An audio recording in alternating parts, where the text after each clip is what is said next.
The wail of the infant echoed through the ramshackle cabin, piercing the stillness of the Texas evening like a bullet through glass.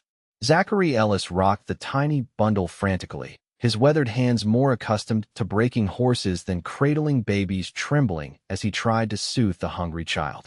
"Hush now, little one," he whispered, his voice cracking with exhaustion. "I know you're hungry. Lord Almighty, I know." The year was 1878, and the unforgiving frontier of West Texas showed no mercy to a man alone with a baby he couldn't feed. 3 days had passed since his sister Mary had drawn her final breath, leaving behind her newborn son and no way to nourish him. Zachary had tried everything: goat's milk watered down as the doctor in town had suggested, even a sugar water mixture that had only made the baby sicker.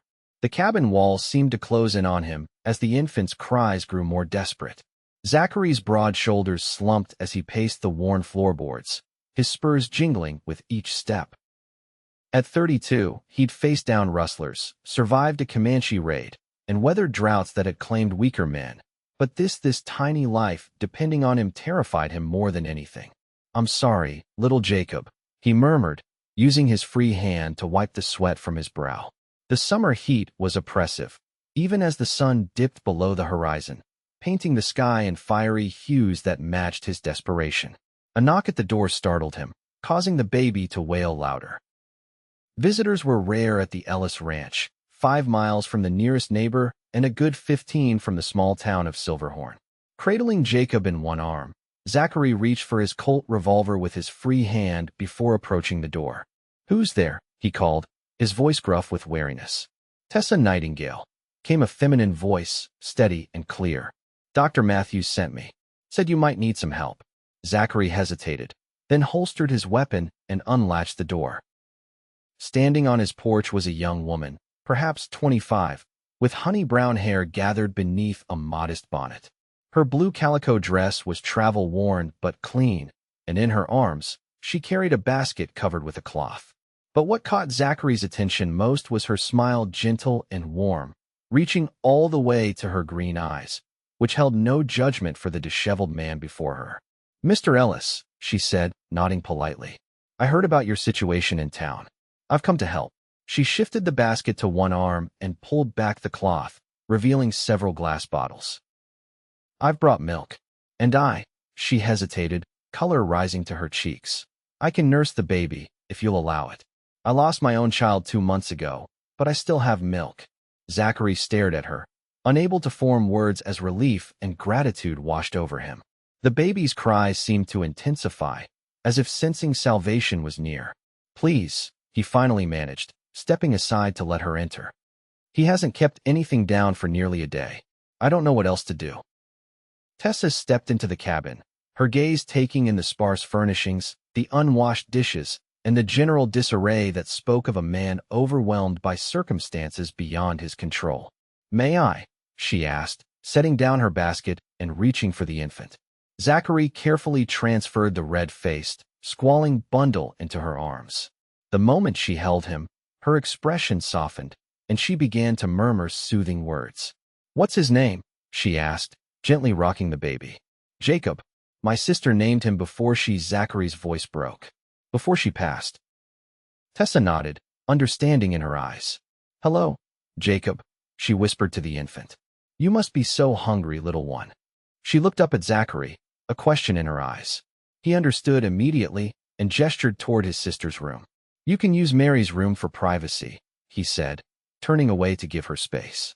"Thank you," Tessa replied, moving toward the doorway. "Perhaps while I feed him, you could heat some water. He'll need to be bathed after, and these clothes changed." Zachary nodded, grateful for the clear direction. "Yes, madam." As Tessa disappeared into the bedroom with Jacob, Zachary began to fill a pot with water from the bucket by the door. For the first time in days, the baby's cries had ceased, replaced by soft, cooing sounds that drifted through the thin wall. Zachary's hands stilled on the water pump. It struck him, then the silence, the blessed silence. And in that moment, he felt something he hadn't expected: hope. Tessa sat in the rocking chair by the window, her heart aching as the tiny infant latched on with desperate hunger. The poor child was clearly malnourished, his little cheeks sunken, his body lighter than it should be. She rocked gently, humming a lullaby as she nursed him, while taking in the details of the room. It was a simple space of bed with a handmade quilt, a chest of drawers with a brush and mirror set, a Bible on the bedside table. The personal touches of a woman now gone. Tessa felt a pang of sadness, thinking of this baby's mother who would never see him grow. When Jacob had finally had his fill, his tiny body relaxed in sleep. Tessa adjusted her clothing and carried him back to the main room. Zachary Ellis stood at the stove, his back to her, broad shoulders tense as he worked. "Mr. Ellis," she said softly, not wanting to startle him. "He's asleep now." Zachary turned, and the relief on his face was palpable. He moved closer, looking down at the now peaceful infant. "I haven't seen him sleep like that since before Mary died. He was just hungry," Tessa said, offering a gentle smile. "The water warm?" "Yes," he replied, gesturing to a basin he'd prepared on the table. "I found some of Mary's soap, too." Together, they bathed the sleeping infant, Tessa showing Zachary how to support Jacob's head and clean his delicate skin. The cowboy's hands were large and calloused, but they moved with surprising gentleness as he followed her instructions. "You're a natural," Tessa commented as Zachary carefully dried the baby with a soft cloth. He gave a short, humorless laugh. "Hardly. I've been fumbling through this since Mary passed. If you hadn't come along." He didn't finish the thought, but the shadow that crossed his face told Tessa everything. "Well, I'm here now," she said firmly. "And we'll get this little one back to health." After dressing Jacob in the clean clothes Zachary had found, Tessa helped prepare a simple meal from the supplies she'd brought. They sat at the rough-hewn table, the sleeping baby nestled in a makeshift cradle fashioned from a drawer padded with blankets. "Tell me about yourself, Miss Nightingale," Zachary said as they ate. "How did you come to be in Silverhorn?" Tessa's fork paused midway to her mouth. "I came west with my husband 3 years ago. He had dreams of raising cattle." She set the fork down, her appetite suddenly diminished. "Thomas died last winter pneumonia. Our son was born 2 months after, but she swallowed hard. "He was too early, too small." Zachary's blue eyes, which had seemed so cold when he'd first opened the door, softened with understanding. "I'm sorry for your losses." "As I am for yours," she replied. "Your sister, had she been ill long?" "Childbed fever," Zachary said grimly. "Her husband died in a mining accident 6 months ago. She came to live with me, but—" He glanced at the sleeping baby. "The doctor did what he could, but it wasn't enough." They fell silent, two souls acquainted with grief, sharing a meal in the flickering light of the oil lamp. "I can stay," Tessa said suddenly. "To help with Jacob, I mean. At least until you can make other arrangements." Zachary studied her, surprise evident in his expression. "I couldn't ask that of you." "You didn't ask. I offered." She met his gaze steadily. "That baby needs consistent care, and you need help. I have nowhere pressing to be, and—" She glanced down. "It would do me good to be needed again." For a long moment, Zachary was silent, considering her words. Finally, he nodded. "All right, Miss Nightingale, if you're sure. But I insist on paying you for your help." "We can discuss terms tomorrow," she said, rising to clear the plates. "For now, let's just get through the night." As the evening deepened into night, they established a routine. Tessa would nurse Jacob every few hours, while Zachary made up a bed for her in Mary's room. He would sleep on a pallet by the stove, insisting she take the proper bed. When Tessa emerged from feeding Jacob in the early hours of the morning, she found Zachary sitting in a chair by the window, staring out at the star-filled Texas sky. "Can't sleep?" she asked softly. He turned, the moonlight silvering his features. "Not used to having hope," he admitted. "Makes a man restless." Tessa moved to stand beside him, looking out at the vast expanse of the Ellis Ranch, shadowy shapes of the barn, corral, and the distant line of trees marking the creek bed. "It's beautiful here," she said. "It is," he agreed. "Mary loved it. Said it was like living in a painting." "She sounds like she was a special woman." "She was." Zachary's voice was rough with emotion. "Never thought I'd be raising her son without her." Tessa placed a gentle hand on his shoulder. "You're not alone anymore, Mr. Ellis. At least not for now." He looked up at her, something unreadable in his expression. "Thank you, Miss Nightingale." "Tessa," she corrected. "If I'm staying for a while, you might as well use my given name." A small smile tugged at the corner of his mouth. Zachary, then. Or Zach, if you prefer. Zachary, she repeated, liking the way it sounded. We should both try to sleep. Jacob will be hungry again before long. He nodded, rising from his chair. Good night, Tessa. Good night, Zachary. As she returned to the bedroom, Tessa felt a curious lightness in her chest. For the first time since losing her husband and son, she felt purposeful, needed. She glanced at the sleeping infant and made a silent promise. She would see this child thrive, no matter what. Dawn broke over the Ellis ranch, painting the sky in delicate pinks and golds. Tessa woke to Jacob's hungry cries and quickly tended to him, marveling at how his color already seemed better after just one night of proper feeding. She changed his swaddling clothes and carried him to the main room, where the scent of coffee and frying bacon greeted her. Zachary stood at the stove, his back to her, hair still damp from washing. He'd shaved, she noticed, and changed into a clean shirt. The transformation from the desperate, disheveled man of yesterday was striking. Good morning, she said, adjusting Jacob in her arms. Zachary turned, a spatula in hand. Morning. Thought you might be hungry. He gestured to the table, already set with plates and cups. Coffee's hot. Thank you, Tessa said, genuinely touched by the gesture. I didn't expect to be served breakfast. A hint of color touched his cheekbones. Least I could do. They ate in companionable silence, broken only by Jacob's occasional sounds. Afterward, as Tessa washed the dishes, Zachary outlined his daily routine, checking the cattle, mending fences, caring for the horses. Work that had been neglected in the chaos of Mary's death and Jacob's needs. I've been thinking, he said, settling his hat on his head as he prepared to go out. There's a widow in town, Mrs. Abernathy. She might be willing to take Jacob, raise him proper. Tessa's hands stilled in the dishwater. Is that what you want? Zachary hesitated, his gaze drifting to the baby. I don't know what I want, except what's best for him. I'm not fit to raise a child, especially not alone. You underestimate yourself, Tessa said gently. But let's not make any decisions yet. Give yourself time to grieve and adjust. He nodded, seemingly relieved at postponing the decision. I'll be back by midday. There's a shotgun in the corner if you need it, though we don't get much trouble out here. After he left, Tessa spent the morning cleaning the cabin, washing Jacob's few clothes, and exploring the property within sight of the house.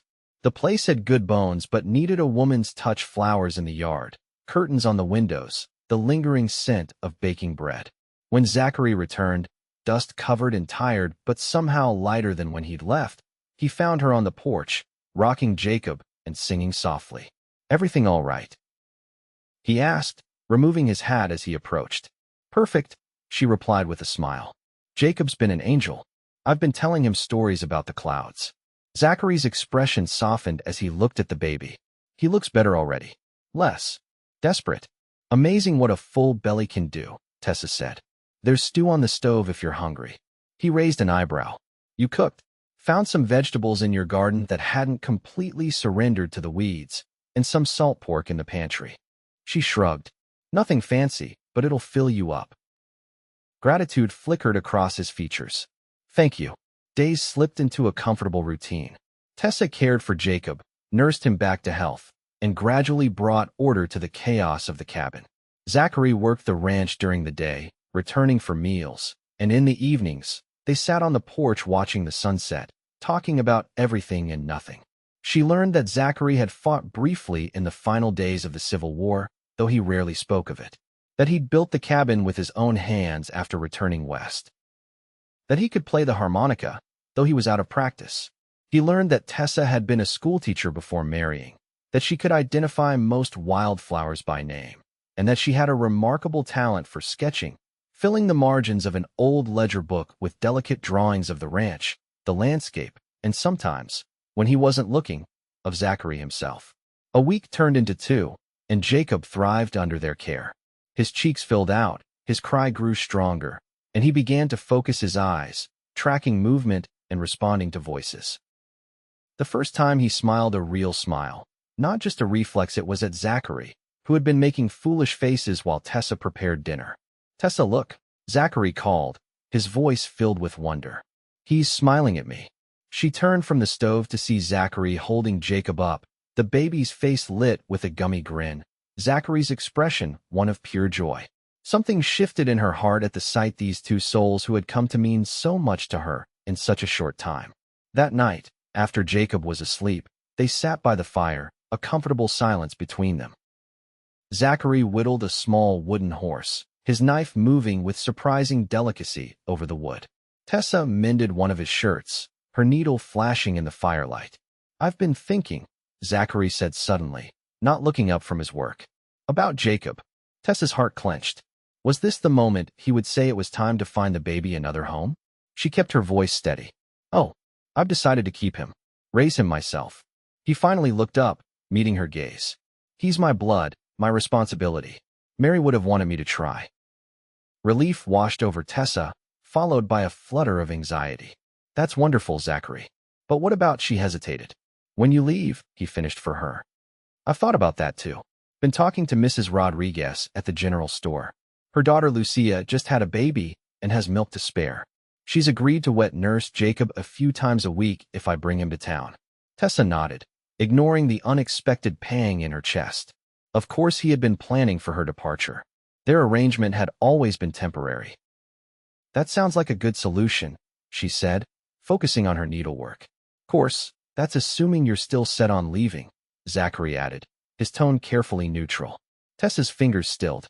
I hadn't given it much thought, to be honest." "Where would you go if you did leave?" he asked, setting aside his whittling.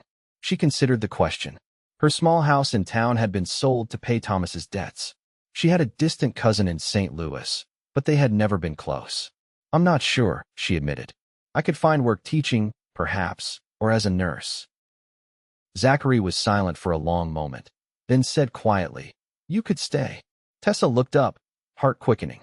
"Stay? Here? With Jacob?" He cleared his throat. "With me." "As what, Zachary?" she asked, needing to understand exactly what he was offering. He met her gaze directly, his blue eyes reflecting the firelight. "As my wife, if you'd consider it." Tessa's breath caught. "Are you proposing to me?" "Doing a poor job of it, apparently," he said with a self-deprecating smile. "I know it hasn't been long, and maybe it's not the romantic notion you deserved."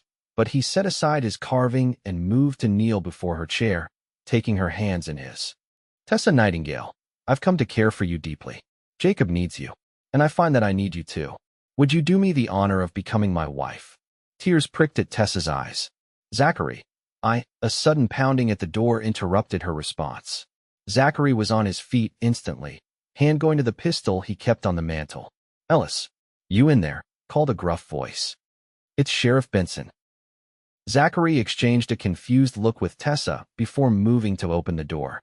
The sheriff stood on the porch, his expression grim, two deputies behind him.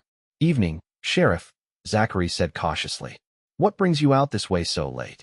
"Got a report about a kidnapping," Sheriff Benson said, his eyes moving past Zachary to land on Tessa. "That her? The Nightingale woman?" "I don't understand," Zachary began, but was cut off by a figure pushing past the deputies, a tall, lean man with a mustache and cold eyes. "That's her," the man said, pointing at Tessa. "My wife." Tessa's face drained of color. "Richard," she whispered, clutching the shirt she'd been mending. "You're supposed to be dead." The man Richard stepped forward, a cruel smile playing on his lips. "Surprise, darling. Reports of my demise were greatly exaggerated." Zachary looked between them, confusion giving way to understanding, then anger. "Tessa, who is this man?" "Richard Blackwood," the sheriff supplied before Tessa could answer. "Claims to be her lawful husband." "That's a lie," Tessa said, finding her voice. "My husband was Thomas Nightingale, and he died last winter." Richard sneered. "A convenient story. We were married 3 years ago in Kansas City. She ran off with Nightingale, a man she was involved with. When I came looking for her, she told everyone I was dead." "That's not true," Tessa cried, rising to her feet. "Sheriff, this man is lying. I never married him. He pursued me after my father rejected his business proposal. When I wouldn't have him, he threatened me. That's why Thomas and I left Kansas City." The sheriff looked uncomfortable. "Madam, he's got a marriage certificate with your name on it. Says your maiden name was Tessa Norman." It's a forgery, Tessa insisted, though her voice trembled. My maiden name is Thompson, not Norman. From the bedroom, Jacob began to cry, awakened by the commotion. Tessa instinctively moved toward the sound, but Richard stepped forward, blocking her path. Whose child is that? He demanded. My nephew, Zachary said firmly, moving to stand between Richard and the bedroom door. And you'd best step back, sir. Richard's eyes narrowed. You've no right to give me orders, Ellis. If that woman is my wife, she's not, Zachary growled, hand hovering near his pistol. The sheriff raised his hands. Let's all calm down. Mr. Blackwood has made a serious accusation, and we need to sort this out proper. Miss Nightingale or Mrs. Blackwood, whatever the case may be, I'm afraid you'll need to come into town with us until we can verify these claims. Zachary shook his head. She's not going anywhere with him, Sheriff. The baby needs her. I understand your concern, Ellis, but I have proof. Tessa interrupted, her mind racing. In my trunk. Thomas and I were married in Denver before coming to Texas. The certificate is there, along with letters from my family addressed to Mrs. Nightingale. The sheriff hesitated, then nodded. All right, where's this trunk? In Mary's room where I've been staying, Tessa said, shooting a grateful look at Zachary. As she moved toward the bedroom, Richard suddenly lunged forward, grabbing her arm. You're coming with me.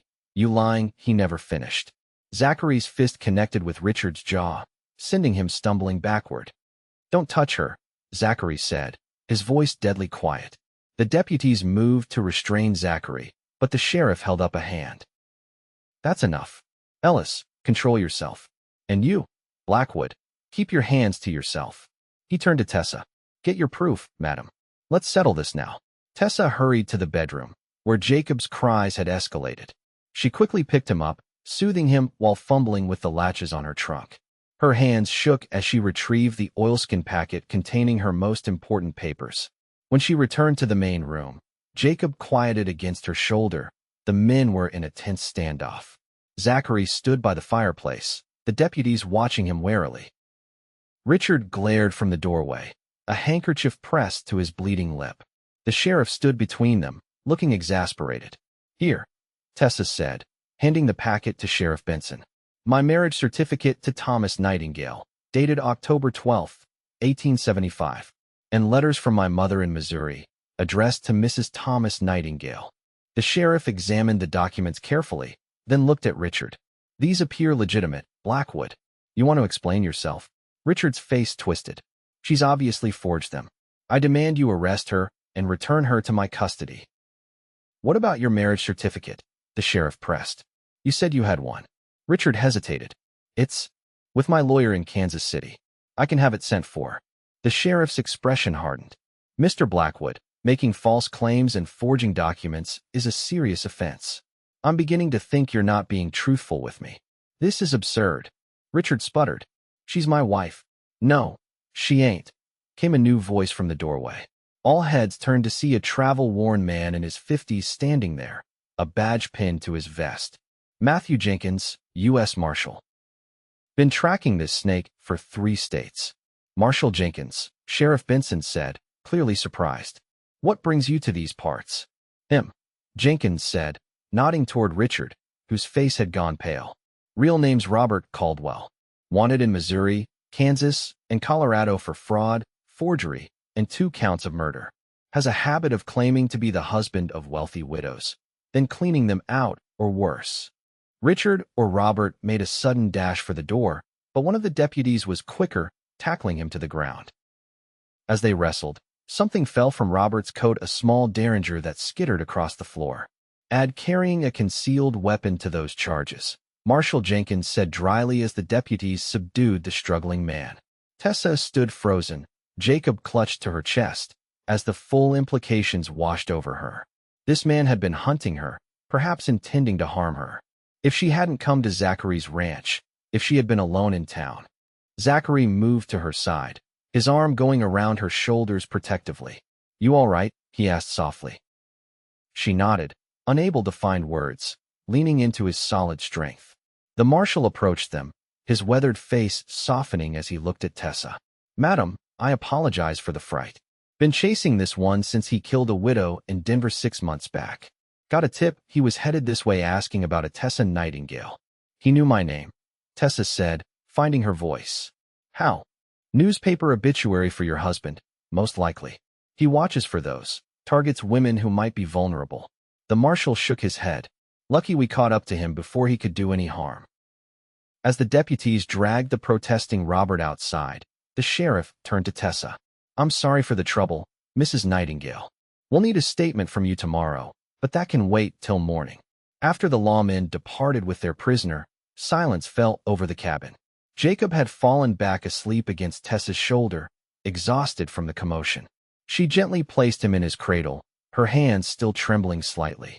When she straightened, Zachary was watching her, his expression unreadable. You all right? He asked again. I think so, she said, though her voice wavered. Just shaken. He nodded, moving to pour them each a small measure of whiskey from a bottle kept high on a shelf. For the nerves, he explained, handing her a glass. Tessa accepted it gratefully, taking a small sip that burned all the way down. Zachary, about what you asked before we were interrupted, he held up a hand. You don't need to answer now. After all this, you should take time to think. No, she said firmly, setting down the glass. I don't need time. I know my heart. She moved closer to him, close enough to see the flecks of gray in his blue eyes. Yes, Zachary Ellis. I will marry you. For a moment, he seemed stunned, as though he'd expected rejection. Then his face broke into a smile that transformed him, erasing the lines of worry and hardship. He set down his own glass and reached for her, drawing her into his arms. Are you certain? He asked, his voice low. I'm just a rancher. Can't offer you much beyond this cabin and hard work. Tessa placed her hand against his cheek. You've offered me a home, a family, purpose. That's more than enough. He leaned down, hesitating just before his lips met hers, as if giving her one last chance to reconsider. Instead, Tessa closed the distance herself, sealing their promise with a kiss that felt like coming home after a long journey. When they parted, Zachary rested his forehead against hers, his eyes closed as if savoring the moment. I never thought I'd find this again, he whispered. Hope, happiness. Nor I, Tessa admitted. After Thomas and the baby died, I thought that part of my life was over. Zachary opened his eyes, meeting her gaze. We've both known loss.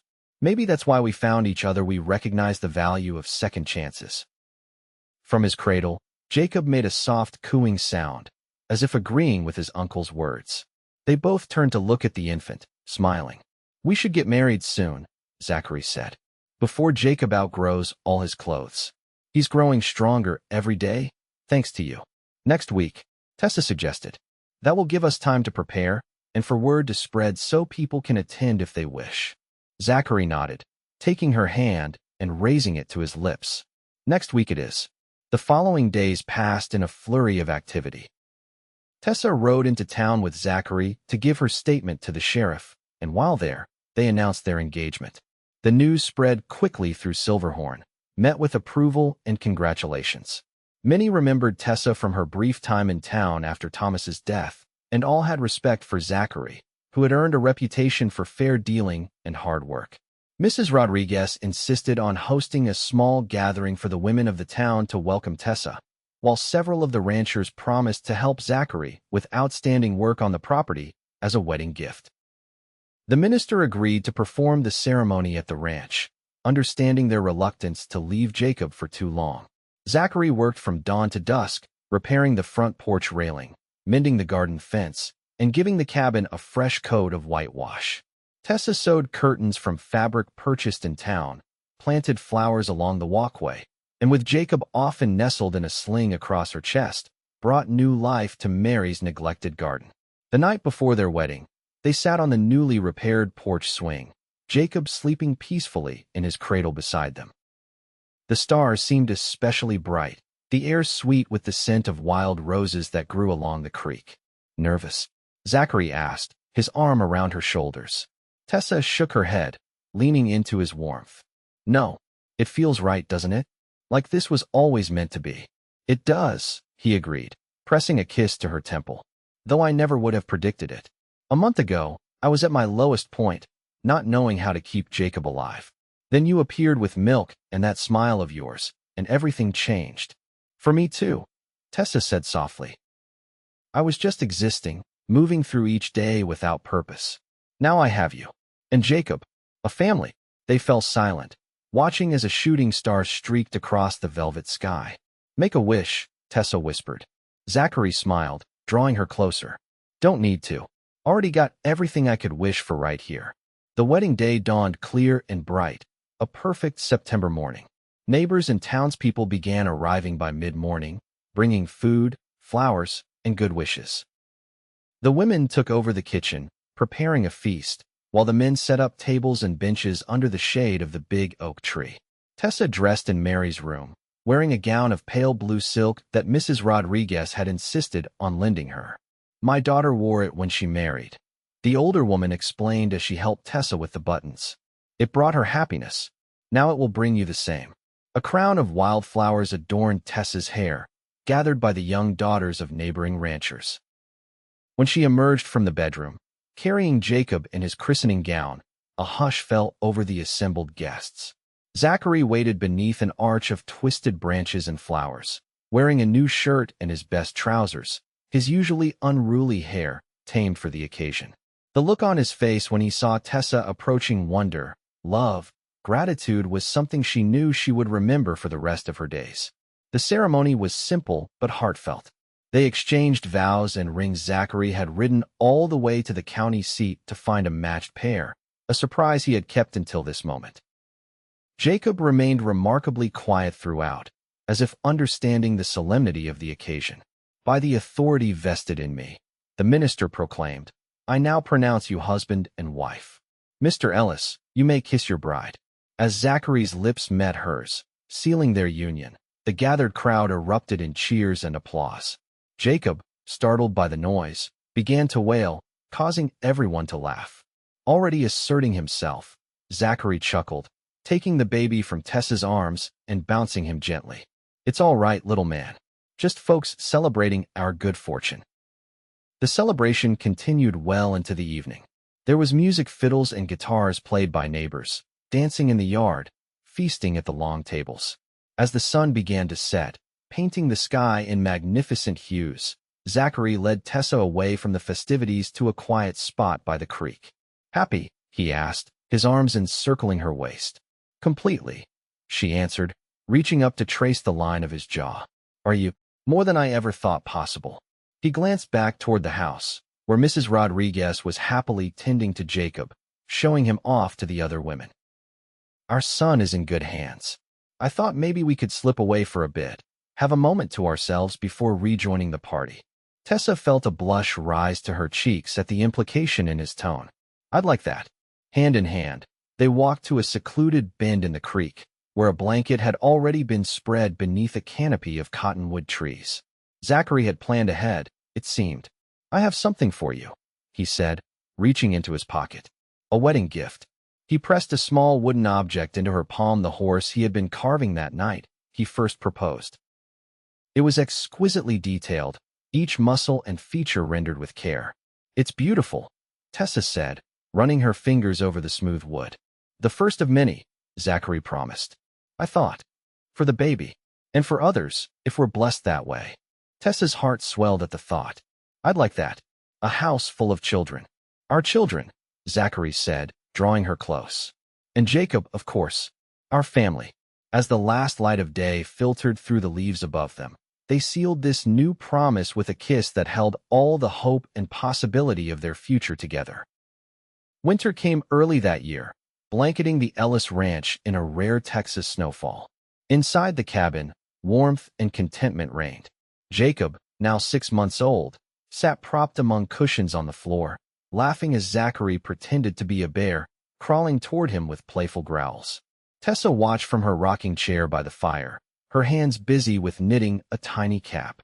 Her condition wasn't showing yet, but the morning sickness had confirmed what she and Zachary had begun to suspect. By summer, their family would grow again. Do you think it's a boy or a girl? Zachary asked later that night as they lay together, his hand resting protectively over her still flat stomach. A girl, Tessa said confidently, with your blue eyes and stubborn chin. He chuckled, pressing a kiss to her shoulder. Poor child, stuck with my features. I happen to be very fond of your features, Tessa countered, turning to face him. Especially this one. She traced his lips with her finger. And these. She gently touched the crinkles at the corners of his eyes. They show how much you smile now. I have reason to, he said simply. As spring returned to the land, bringing wildflowers and new calves to the ranch, Jacob took his first tentative steps, lurching from Tessa's arms to Zachary's waiting hands. They celebrated with apple pie and a trip to town, where Jacob was fussed over by the townspeople who had come to adore the chubby-cheeked boy with Zachary's blue eyes and Mary's dimpled smile. Summer brought oppressive heat and the ripening of Tessa's pregnancy. Her belly grew round and full, her movements slower but no less purposeful. Zachary hired a young man from town to help with the ranch work, allowing him to spend more time close to home as Tessa's time approached. On a sweltering August night, with Jacob sleeping soundly in his new bed and Zachary pacing nervously outside the bedroom door, Tessa brought their daughter into the world with the help of Mrs. Rodriguez and the town midwife. She's perfect, Zachary whispered when they finally allowed him in, tears streaming unashamedly down his face as he held his daughter for the first time. Just like her mama. They named her Hope Mary Ellis, a tribute to what had brought them together and to the woman whose absence had set their story in motion. As summer faded into fall, and fall gave way to another winter, the Ellis family thrived. Jacob grew into a sturdy toddler with a mischievous streak, constantly exploring and testing boundaries. Hope developed into a calm, observant baby who rarely cried but watched everything with her father's intense blue eyes. One evening, as the first anniversary of their wedding approached, Zachary found Tessa in the garden, harvesting the last of the season's vegetables. Jacob helped by carrying a small basket, though most of the carrots he collected ended up back on the ground. I've been thinking, Zachary said, lifting Jacob onto his shoulders to distract him from destroying the harvest. A dangerous pastime, Tessa teased, looking up from her work. About how all this started. He continued, gesturing to encompass their home, their children, their life together. With you walking in that door when I was at my lowest. Tessa straightened, brushing dirt from her hands. Divine intervention, perhaps. Maybe so, Zachary agreed.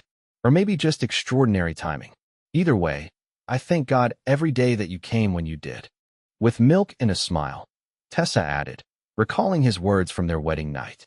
And love, Zachary said, moving closer to wrap his free arm around her waist. Don't forget the love.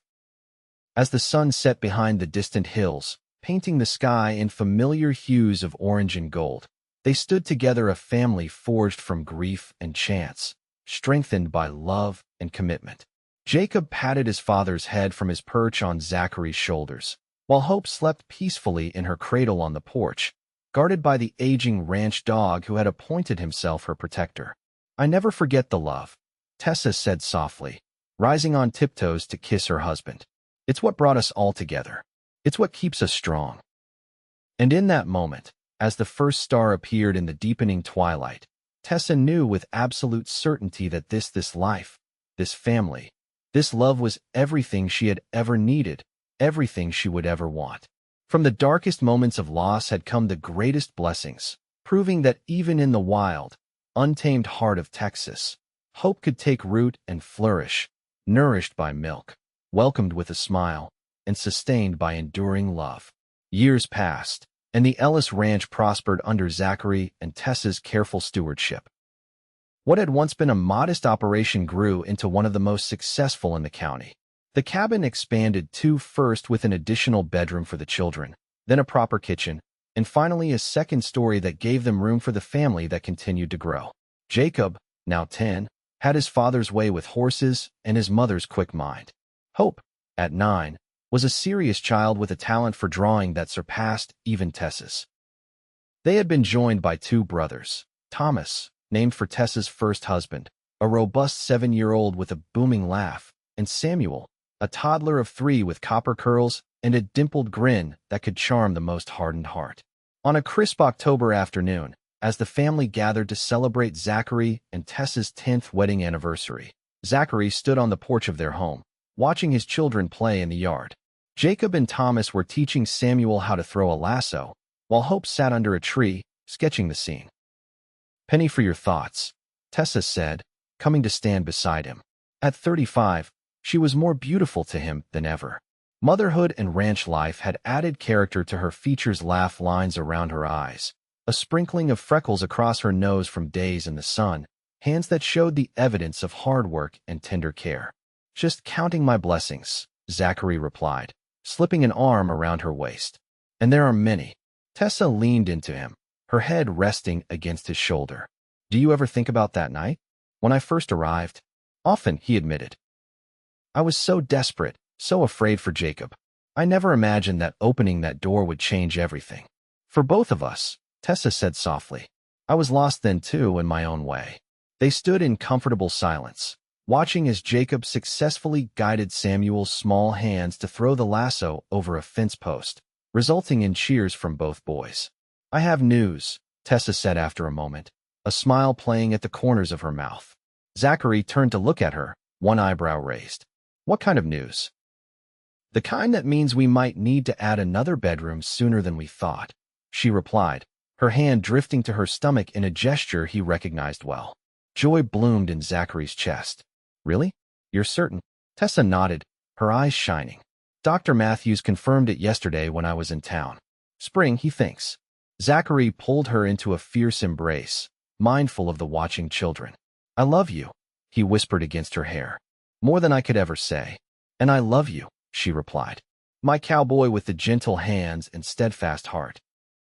That evening, after the children were tucked into bed and the house had settled into nighttime quiet, Zachary and Tessa sat on the porch swing that had become their favorite spot for end-of-day conversations. The stars sparkled overhead, as brilliant as they had been on the night they first acknowledged their feelings for each other. 10 years, Zachary mused, his fingers intertwined with Tessa's. "Sometimes it feels like yesterday that you walked through that door.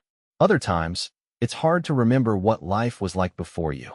"Empty," Tessa said simply. "For both of us. And now look." She gestured toward the house, where their children slept safely, where they had built a life rich with love and purpose. 5 children, Zachary said, shaking his head in wonder. "If someone had told me back then that this would be my life, I'd have thought them mad." "The best kind of madness," Tessa replied with a smile. "The kind that comes from having your heart so full it might burst." As the moon rose higher in the sky, they talked of the future of Jacob's interest in expanding the ranch's horse breeding program, of Hope's artistic talents that deserved formal training, of the new baby that would join their family in the spring. They spoke of dreams realized and challenges overcome, of the journey that had brought them together and the path that stretched before them. And when the night grew cool and they finally went inside, Zachary paused in the doorway, looking back at the land that had witnessed their story from that desperate night with a hungry baby to this moment of abundance and joy.